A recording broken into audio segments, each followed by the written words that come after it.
I take a start with the name of Allah Almighty, who is the most gracious and the most merciful. I want to say welcome to all the students of 9th class. We are going to start our math subject. We continue our unit 1, which is about matrices and determinants. As we have discussed, matrix is a formation of a collection of real numbers which are enclosed in brackets.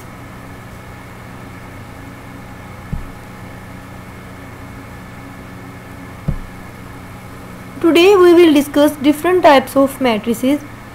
After knowing this, we will be able to understand how to enter the entries of a matrix in different formations. Different types of matrices are pronounced as row matrix, column matrix, rectangular matrix, square matrix, zero matrix. It is also known as null matrix, identity matrix, and it can also be called unit matrix. Scalar matrix, diagonal matrix, symmetric matrix, skew symmetric matrix, negative of a matrix, and transpose of a matrix. These are 13 different types of matrices. Now we will discuss all these types one by one. First of all, here is a row matrix. We can define a row matrix as if a matrix has only one row, then it is called a row matrix. For example, you can see on your screen, a matrix A is a row matrix because it has only one row. The order of a matrix A is 1 by 3 because here is only one row and 3 columns, but it doesn't matter how many columns are there. There must be only one row in the row matrix.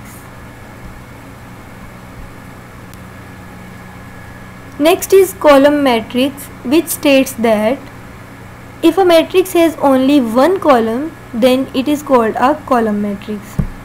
Number of rows in a column matrix may be any integer, but the number of column is always 1. For example, you can see in 3 matrices, number of column is 1 and number of rows are different, but this is a column matrix because it has only one column. Number of rows may be different, it doesn't matter how many rows are there. Number of column must be 1 in column matrix. Now I explain rectangular matrix. It contains more than one element and number of rows and number of columns in a rectangular matrix is not same. As you can see in the first example, here are 4 rows and 2 columns. It means that number of rows and number of columns are not same.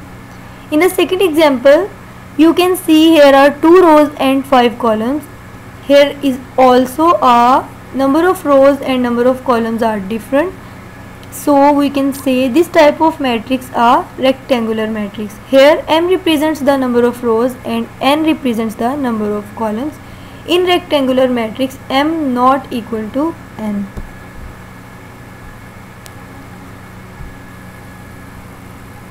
The condition of the square matrix is that its number of rows and columns must be same. For example, in the matrix A, you can see here are 2 rows and 2 columns. So, matrix A is a square matrix. Similarly, in the matrix B, here are 3 rows and 3 columns. So, matrix B is also a square matrix.